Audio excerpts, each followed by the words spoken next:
Hello students, education hub online में आपका फिर से स्वागत है।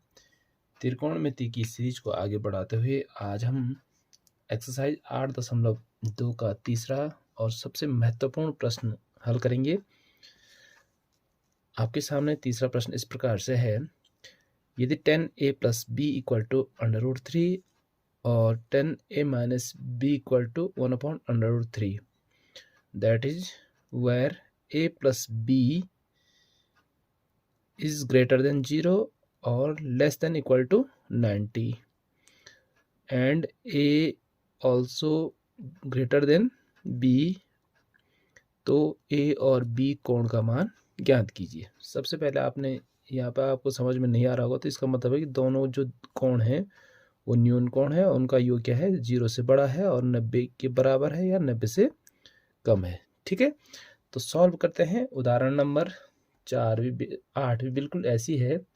पहले हम प्रश्न नंबर 3 को सॉल्व करेंगे, उसके बाद उदाहरण नंबर 8 को हल करेंगे। ठीक है बच्चों, तो ध्यान से देखेंगे। आप अपनी पेन और कॉपी साथ में जरूर रखें और नोट करते रहें। त्रिकोणमितीय अनुपात आपको सारे याद हो चुके होंगे, उम्मीद करता हूं। तो ये दे रखा है 10a + b = √3। ठीक है, सच दैट हम इसी से आगे बढ़ाएंगे। 10a + b = आप जानते हैं 10 में √3 किस पे आता है, किस कोण के लिए 10 का मान एक √3 है। हाँ बिल्कुल सही, 10 60 बराबर क्या होता है, √3। तो यहाँ पे क्या हो जाएगा, त्रिकोणमितीय अनुपात 10 से 10 कट जाएगा, तो बच जाएगा आपके पास a + b = 60 डिग्री। इसको समीकरण नंबर 1 पुट कर लेते हैं। ठीक है, इसी प्रकार से आपके पास दिया है दूसरी कंडीशन, क्या दे रखी है, तथा क्या दे रखी है, 10a - b = 1/√3। ठीक है, इसको भी बिल्कुल वैसे करेंगे, सच दैट 10a - b = 10 के कौन से कोण के लिए 1/3 मान होता है, बिल्कुल सही, 10 30 = होता है 1/√3। यहाँ से क्या हो जाएगा, 10 से 10 हट जाएगा, तो ये हो जाएगा a - b = 30 डिग्री। समीकरण नंबर 2। और आप जानते हैं समीकरण 1 और 2 को किस विधि से हल करें, जो आप जानते, जो आपको सरल लगती है। 3 विधियां पढ़ी होंगी आपने, विलोपन विधि, प्रतिस्थापन विधि और बीजगुणन विधि। तो सबसे सरल है यहाँ पे विलोपन विधि, उसी को यूज करेंगे। समीकरण 1 तथा समीकरण 2 को जोड़ने पर तो क्या हो जाएगा, ये हो जाएगा, एक बार फिर से लिख लेते हैं, a + b = 60। समीकरण 2 है a - b = 30।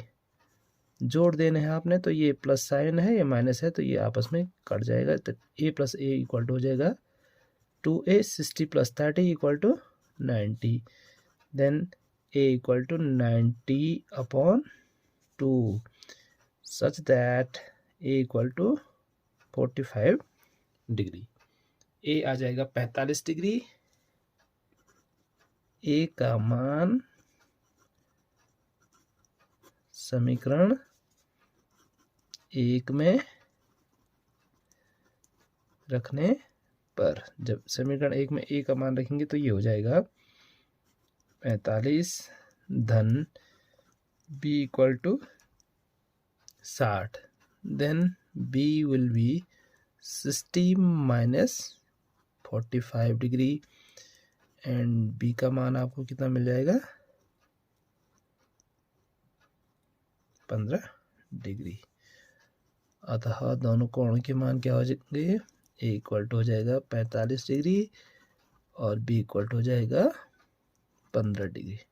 ठीक है बच्चों, तो आसान प्रश्न है लेकिन महत्वपूर्ण प्रश्न है, बहुत बार पूछा गया है और आगामी परिषदीय परीक्षा 2023 के लिए भी एक महत्वपूर्ण है। इसके बाद आप लोग उदाहरण 8 को देखिए, क्या लिखा है। यदि sine A minus B equal to 1/2 cos A plus B equal to 1/2, जहां ए प्लस बी कोई कंडीशन दे रखी जैसे प्रश्न नंबर 3 में थी कि 0 से बड़ा है तथा उनका योग 90 से छोटा या 90 के बराबर है, तथा कोण ए बी से बड़ा है, तो दोनों के मान ज्ञात करने हैं। हम जानते हैं यदि हमारे पास दे रखा है, यदि सॉल्यूशन देखो बिल्कुल वैसी होगा, आप समझ गए होंगे। एक बार आप जरूर प्रश्न नंबर 3 को एक अपने रफ कॉपी में हल करिए और देखिए कहाँ पर गलती हो रही, उसके बाद वीडियो को दोबारा देखना। यदि sine A minus B equal to 1/2, ठीक है, तो कैसे करना है, आप साइन की टेबल को याद करिए। साइन की टेबल में कहाँ पे है 1/2, बिल्कुल सही, साइन 30 का मान क्या होता है 1/2। यहाँ से भी साइन साइन आपस में कैंसिल हो जाएगा और ये बचेगा A minus B equal to 30 degree, समीकरण नंबर 1।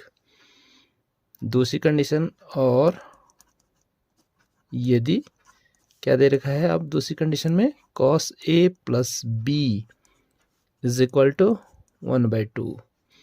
अब कॉस की टेबल में देखिए कहाँ पे है, कॉस की टेबल में 1/2, बिल्कुल सही है। कॉस 60 बराबर क्या होता है 1/2। यहाँ भी कॉस कॉस हट जाएगा तो बचेगा A plus B equal to 60 degree, समीकरण नंबर 2। समीकरण बिल्कुल वैसी बनी है जैसे पिछले वाले प्रश्न में बनी थी। समीकरण 1 तथा समीकरण 2 को हल करने पर कैसे हल करेंगे, दोनों को जोड़ देंगे। A minus B equal to 30, A plus B equal to 60, तो बी से बी कट जाएगा, 2a equal to 90, then a will be 90/2 equal to 45 degree. a का मान समीकरण 1 में रखने पर, सॉरी इस समय हम 2 में रखेंगे क्योंकि वहाँ पे माइनस चिन्ह है, आपको कैलकुलेट करने में ज़्यादा दिक्कत आएगी, तो उससे अच्छा समीकरण नंबर 2 में रखेंगे तो बिल्कुल वैसे होगा जैसा पिछला था। 45 then B equal to 60, B equal to 60 minus 45 equal to 15 degree. अतः ये बराबर है 45 डिग्री और बी बराबर है 15 डिग्री, आंसर। ठीक है बच्चों, दोनों प्रश्न बिल्कुल अच्छे तरीके से तैयार कर लेना। 2 नंबर के प्रश्न, या हो सकता है अगर पेपर इजी बने तो 4 नंबर का प्रश्न पूछा जा सकता है। आपको बता रखा था मैंने अंक विभाजन में, इस चैप्टर से 1 नंबर का 1, 2 नंबर का 1 तथा 4 नंबर का 1 प्रश्न होगा। टोटल 7 नंबर के प्रश्न इस त्रिकोणमिति का परिचय से पूछे जाएंगे। Thank you.